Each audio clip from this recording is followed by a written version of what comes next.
Tournée. Eh bien, bonjour Christelle. On se rejoint là pour vous parler de l'analyse systémique et donc du schéma qui présente ça, de la situation de Gilbert, cet étudiant de troisième année. Derrière à la caméra, il y a évidemment Cindy, Claudine et Aurélie qui sont avec moi voilà, pour ce travail de groupe. On évoque la situation donc, de Gilbert, comme on disait, qui est en stage en addictologie, qui est un stage de fin de troisième année qui est important pour lui parce que c'est son stage de projet professionnel. Il arrive dans ce stage vraisemblablement avec pas mal d'envie de découvrir, etc. Et on a donc fait ce schéma pour montrer un peu quelles étapes et quels étaient les liens entre les étapes et les éléments de la situation qui expliquent le final qu'on évoquera qui est là-haut. Voilà.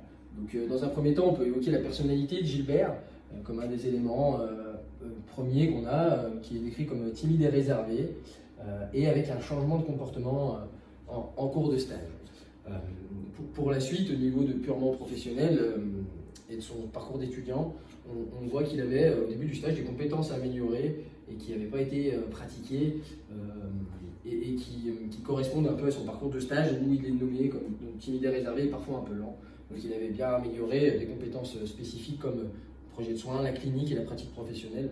Pour être plus précis, on avait l'évaluation de situation clinique, la conception et la conduite de projets de soins, l'analyse et l'amélioration de sa pratique professionnelle et l'organisation et la coordination des interventions principalement. Au niveau de ses ressentis personnels, donc à Gilbert, pendant le stage, il a pu exprimer qu'il avait une vraie perte de confiance en lui et d'estime de lui au fur et à mesure du stage. Il a exprimé une forte solitude, un stress, des insomnies, voilà, une solitude liée au manque de ses parents, parce qu'il habite très loin, à 350 km, une remise en cause de son projet professionnel, voilà, qui pour autant était pourtant la dictologie et qu'il a, pendant son stage, il s'est rendu compte que ce n'était pas forcément pour lui, en tout cas c'est ce que lui exprime. Il est plutôt très perdu, hein, c'est ce qu'il exprime. La prise en charge des patients, pour Gilbert, elle a été vraisemblablement de plus en plus difficile.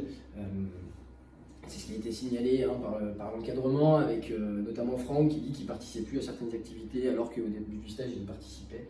Et on a même au niveau de l'encadrement Clara à l'AS qui va signifier des manquements à l'hygiène et à la sécurité des patients. Donc voilà, quand même on va dire des remarques qui sont assez fortes à ce moment-là du stage. Voilà, ça c'est pour tout ce qui concernait plus précisément Gilbert lui-même. Ensuite, on a un peu dans ce système-là, dans cette situation, on a les ressentis de l'équipe, qui sont directement liés à ce qui a pu être exprimé à Gilbert, notamment on a vu ici. Et dans les ressentis de l'équipe, il y a quand même il remarquait beaucoup un manque d'initiative, une certaine démotivation, il ne participait plus vraiment aux soins. La lenteur, la timidité, le repli sur lui-même a été très remarqué. C'est un trait de personnalité qui a été remarqué dans ses stages précédents et là apparemment ça a été très, très marqué. Il a pu agacer certains personnels, on parlait de Clara tout à l'heure, voilà, qui a pu exprimer ça alors que c'est quelqu'un qui, habituellement, Clara, est quelqu'un qui apprécie encadrer les étudiants en général et qui est toujours volontaire pour ça. Et là, voilà, il y a quand même quelque chose qui vient marquer. Voilà. Il parle même d'un mot quand même assez fort là, qui est le laxisme, quoi, qui est exprimé par l'équipe, comme s'il y avait il y était plus, quoi. Et voilà, pour finir, ce qui entraîne vraiment un refus de communication avec l'équipe, et notamment avec Maria qu'on a mis ici, qui quand même est dans l'encadrement parce qu'elle est avec les patients très souvent et un peu au plus proche même de l'étudiant parce qu'elle lui dépannait des cigarettes, des choses comme ça. Maria qui exprime qu'il y a même un refus de communication voilà, avec elle par moment, alors que vraisemblablement ce n'était pas le cas au départ. Voilà. Ensuite, on va passer à l'encadrement purement, vraiment de manière concrète.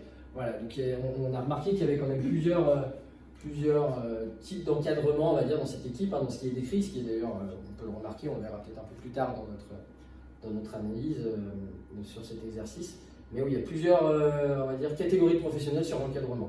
On va dire qu'il y a ceux qui participent à l'encadrement, ceux qui ne souhaitent pas, voire n'aiment pas encadrer, et il y a le reste de l'équipe dont on parle assez peu, mais qui fait preuve de bienveillance et il n'y a jamais eu de problème particulier avec l'encadrement. Pour ceux qui ne souhaitent pas et ou n'aiment pas encadrer, On a donc Germaine, donc, qui est une infirmière, qui est la plus ancienne, qui n'aime pas encadrer, assez solitaire dans les prises en charge, elle fait ses activités. Pour autant, ça se passe très bien avec les patients, mais elle les partage assez peu et elle ne les transmet pas. On a Mario, qui est un infirmier plutôt jeune, non pardon, qui est un infirmier depuis 10 ans, mais qui est seulement depuis 3 ans de service, qui se dit pas forcément soutenu dans son activité, qui du coup ne souhaite pas forcément encadrer, parce qu'il n'est forcément pas reconnu au départ. Et dans ceux qui ne souhaitent pas encadrer, enfin, on a Isabelle, c'est une IDE qui est là depuis 5 ans dans le service, mais qui dit que voilà, elle est très bien avec les patients, mais que pour autant avec les étudiants, elle l'a trop fait, quoi. Voilà. Donc, voilà. Et pour l'autre partie de l'équipe, ceux qui participent à l'encadrement, on a plusieurs profils très différents. On a Franck qui a un IDE de 40 ans, très sportif, qui est encadré, qui fait une activité foot, qui a pris un peu sous son aile, on a l'impression, Gilbert au début de stage, et qui ensuite, Gilbert a lâché cette prise en charge, qui est plutôt dynamique, chaleureux. On a Clara qui a un profil un peu différent, parce qu'elle n'a pas la même profession, elle n'est pas référente d'une médiation, elle est dans l'équipe, mais elle encadre beaucoup. Un étudiant de 3e année, ce qui peut interroger à ce moment-là, et c'est elle qui peut remarquer un peu des traits de personnalité un peu particuliers, ou en tout cas qui ont pu déranger chez Gilbert. Et enfin, on a Marc, qui a 3 ans de DE, qui est le plus jeune du service, ça fait 15 ans qu'il est dans le service, mais qui est très volontaire malgré son manque d'expérience. Voilà, qui en plus fait une formation sur la communication non violente. Donc est-ce que ça a pu aider dans la prise en charge de Gilbert dans cette grosse difficulté? Voilà, on verra peut-être plus tard. Mais en tout cas, c'est Marc qui a pu demander qu'il y a un entretien avec l'IPA. Donc avec nous, c'est à ce moment-là que nous, on va intervenir, parce que Marc demande un entretien avec l'IPA, on nous informe de la situation. Voilà.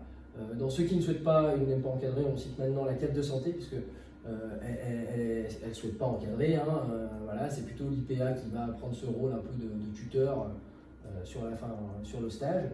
Et elle va prévenir de la situation, pour autant elle n'est pas au courant du détail, elle va juste dire à l'IPA, ce serait bien que tu le vois.